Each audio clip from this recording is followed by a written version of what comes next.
All right. Well, that's pretty good. That's pretty good. So welcome everybody. Welcome to the Wisconsin Science Festival, the Expo Day here at the Discovery Building. Are you guys having a good day? Are you excited? Whoa, let's try that again. That didn't work. I said, are you guys having a good day? Are you excited?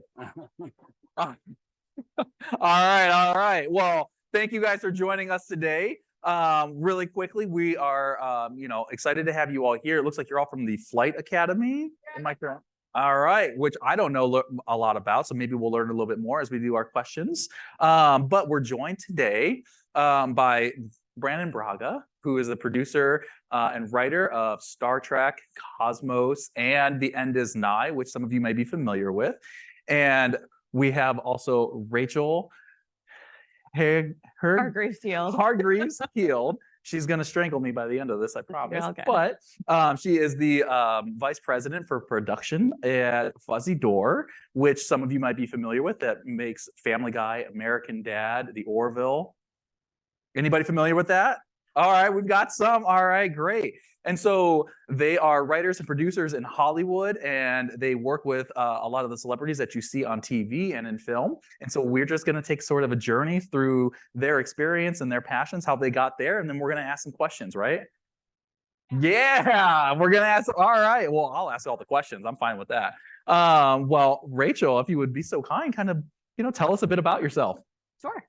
I am from Massachusetts. I went to school with the intent of becoming a doctor and then took my first pre-med course and thought I would probably kill my patients. And I had always loved TV and movies. And so after I graduated, I moved out to LA and worked on the set of a TV show for CBS.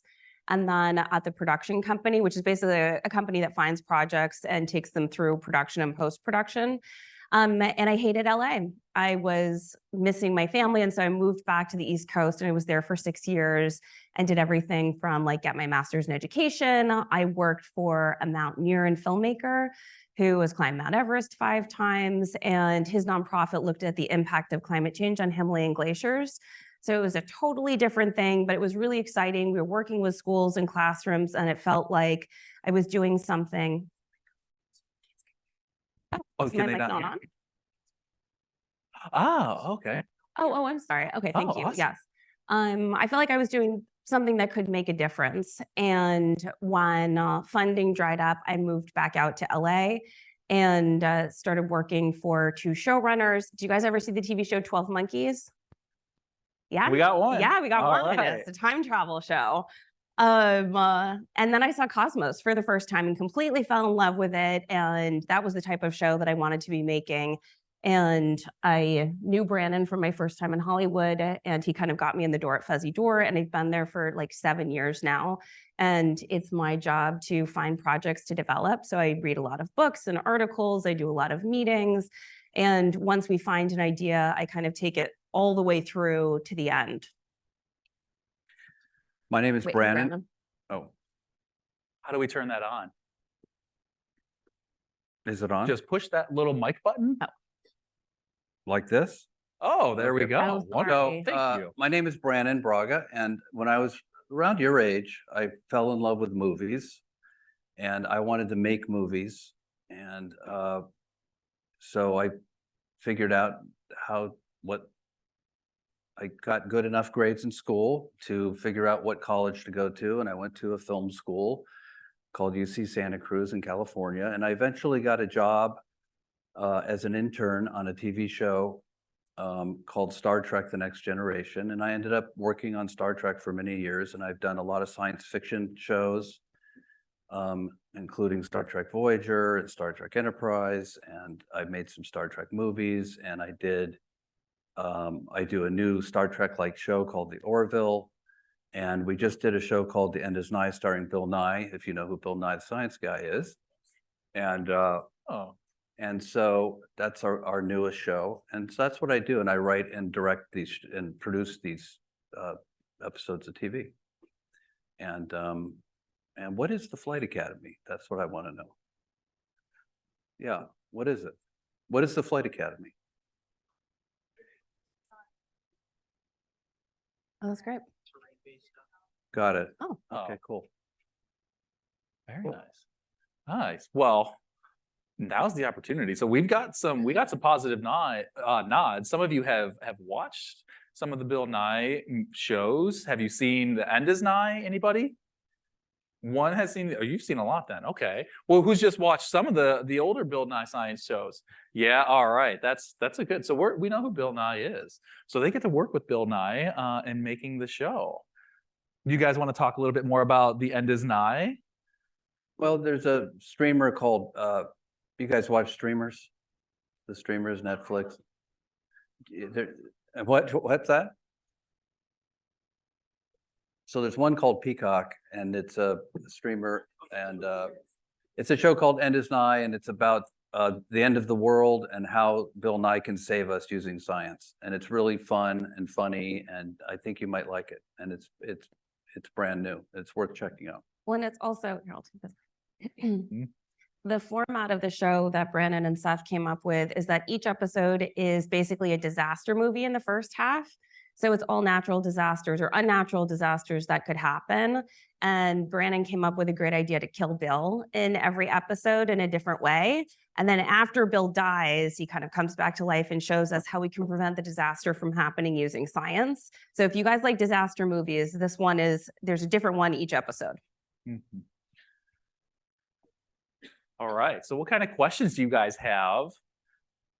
Oh, all right. We'll go right ahead. How many times do you move into something and you have to back out? Ooh. You mean in terms of new projects? It's very hard to make stuff. I think the industry is one where failure is the norm.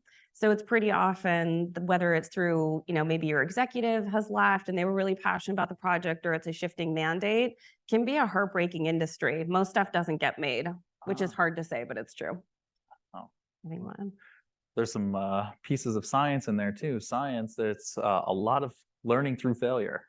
Yeah. And so if you're not good with failure, it's sometimes defeating. And so you got to learn how to fail to be a good scientist. Yep, that's exactly right. So how many here want to become a scientist when they grow up? Raise the hands. A few? Okay. How many want to be a producer? All right, we got a few. Wow. All right. What about a writer? You want to write movies, books? Okay, handful. Well, what do you guys want to be when you grow up? You want to be a lawyer? Wow. You want to be a YouTuber? Okay. People. What do we got in the back? Yeah, go ahead. The toilet franchise? Skippity toilet franchise? I can't say I'm familiar with it. I'm not, but I appreciate that you have a specific plan. I support Yeah. you. All right. What about you? A zoologist. Oh, very cool. That's Very awesome. cool. So what do we we got one more in the back. What do you want? You want play the player. NBA. All right. I'll keep coming. NFL. So we're thinking sports over here. Clearly, this is the sports group. Soccer player. All right. So we got one for each. Well, we got a whole franchise right here. Like we're one in each sport. Yeah. MLB. All right. Nobody wants to be a scientist, or man. No, you got a zoologist over here. We have one Huh. zoologist. Wait, you changed it. I thought you said you wanted to be a zoologist. Undecided? Yeah, just keeping Okay. your You can options build- All open. right. you Yeah. can Just design keep your options zoos. open though. Yeah. You want to be a teacher. I respect that. I love that. That's good to hear, especially in a place of teaching. This is what we do here. So engineer. Right. Love that. So there's potentially some future science consultants that you can draw on, but maybe some other professional sports celebrities you can draw on too here in the back. All right. So now I'm going to open up. Let's ask some more questions. What do you guys have for both Brandon and Rachel? Anything? Yeah. What's been your favorite movie to make? It sounds like, right? Yeah, that was what you asked. Favorite movie or show? My favorite movie or show. Well, my favorite show probably is it's a science education show, and that's what we do. We make kind of movies and TV shows about science. And so there was a show called Cosmos that you guys really might like, that we made 2 seasons of, and it was hosted by a guy named Neil deGrasse Tyson, an astronomer, and we're very proud of that show. And if you haven't seen it, it's on Disney Plus, a streamer you might have. And it's really cool. It's kind of a science adventure show about a guy on a spaceship who travels all through the, time and space and looks at different cool stuff. So check it out. And that was a reboot of Carl Sagan. That was kind of a reboot of a show that was made in 1980, the original. But these two aired more recently. That's awesome. Yeah, we're very proud of that one. God, I'll be on Disney Plus tonight watching Yeah, that. it's cool. It's fun. Yeah.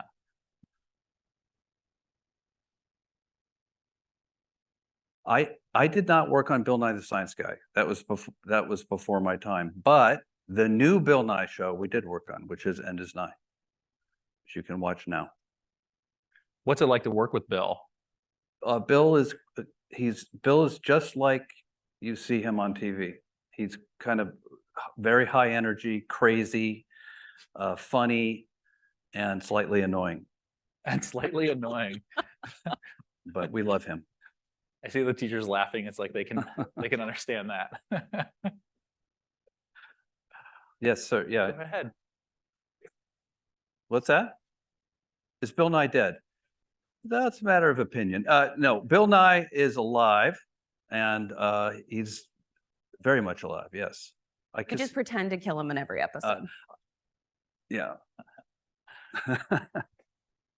Who else has a question?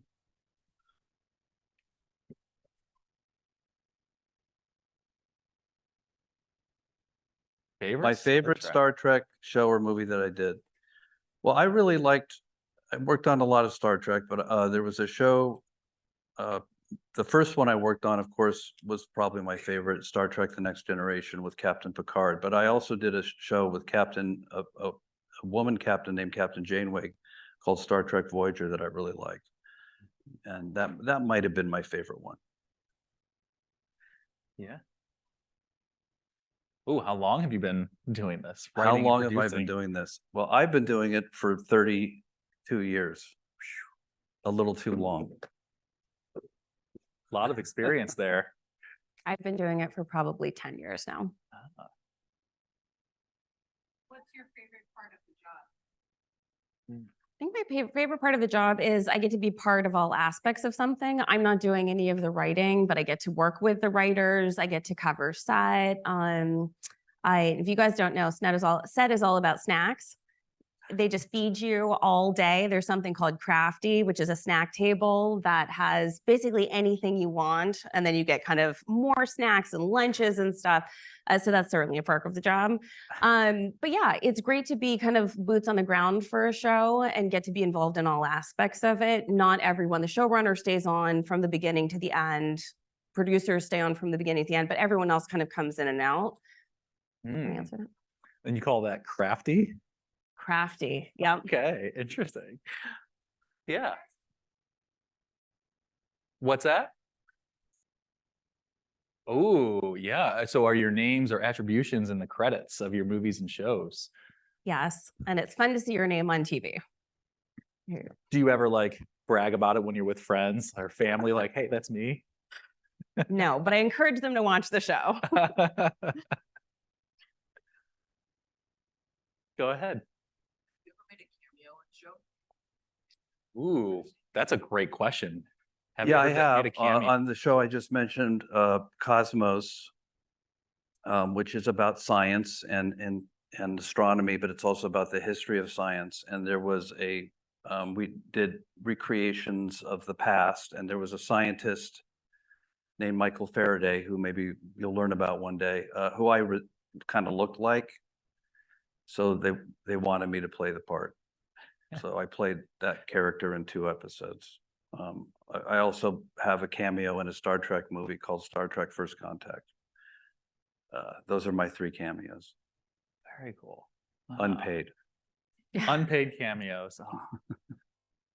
But payment in the, Gratification, eternal life on film. there you go. You got one way in the Go ahead. back there. Oh, way in the back.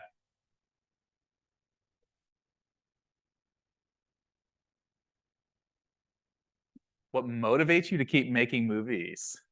Honestly, sitting here with you guys, seeing a whole new generation of an audience. I mean, I've been doing this a long time. And that's what inspires me, knowing that there's just more, that's why I'm so curious what kind of shows you guys watch. Did I ask this group? Yeah, no, that's I don't think we great. have. What? Yeah, what are you guys watching Yeah, right now? what Yeah, shows what do you you guys watch? watching? Louis.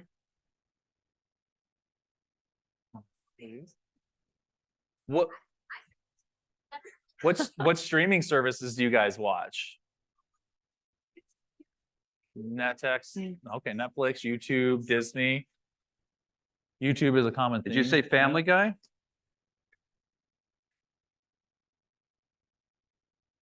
Yeah, well, let's take another question. Who's got another question here? I think, did you have a question?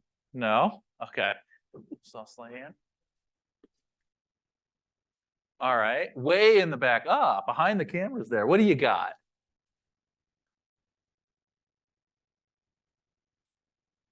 Great question. What kind of challenges have you had to overcome and how have you done that? Do you mean on projects or just kind of in general? I think the industry is a hard one to break into, and I got very lucky when I decided to come on here the first time. I reached out to like every person who had gone to my school, who was working in the industry, for even back to my grade school. I just tried to talk to as many people as possible. A lot of people want jobs in the industry, and so it's hard to sometimes get your foot in the door. I would say that's kind of been the biggest challenge, is just getting in the door, and then it kind of gets easier once you're in there. Oh. Brandon, how did you end up on a set? How did you end up kind of in that Star Trek set? Well, Early when I was on in your graduating career? college, I got an internship on Star Trek: The Next Generation, and I was an intern for 8 weeks and kind of learned what was going on, and then they hired me to be a writer, Oh wow! and then I just kind of stuck around for the next 17 years. Longest internship of all time. Way in the back. Ooh, what kind of projects are you working on that you can talk about? Well, so I mentioned a show called The Orville, which is kind of a Star Trek-like show that's on Disney Plus. The first 3 seasons are on it now. It stars Seth MacFarlane, who created Family Guy, and it's kind of a science fiction comedy show. And if you haven't seen it, I think you'd like it. And we're about to make a new season of that. One thing we're starting to work on, and there's the one you mentioned. You guys might be a little young, but have any of you watched the movie Ted? Yeah. Oh wow! So we're working on a TV series for that's going to be out next year, and it will be John and Ted in high school. So yeah, that's something that we're Ted working in high on. school. Yep, Ted in high school. Oh, that sounds fun. That sounds really fun. Yeah. Rated R. So I'll ask the last question here then. With the way that technology has been going, it's exciting for a producer, thinking about film and film tech, but also, the endless tool of the writer's mind. Are you guys excited about what science fiction might look like in the future? Absolutely. I think there's so much possibility, and we learn so much from what we read and what's happening in science. It really inspires us. So yeah, we're kind of excited to see what comes next. I've gotten a few ideas just walking around this place. Those baby cows were kind of cool. Yeah. Thanks, guys. All for right. coming. Thank you so much. Yeah, thank you all so much. Brandon, Rachel, thank you so much for joining us today. We very much appreciate it. And thank you to the Flight Academy for joining us today as well. We appreciate you guys and hope you have a wonderful time at the Science Festival Expo. And go get your hands wet and dirty and go do some experiments. All right, bye everybody. Thank you.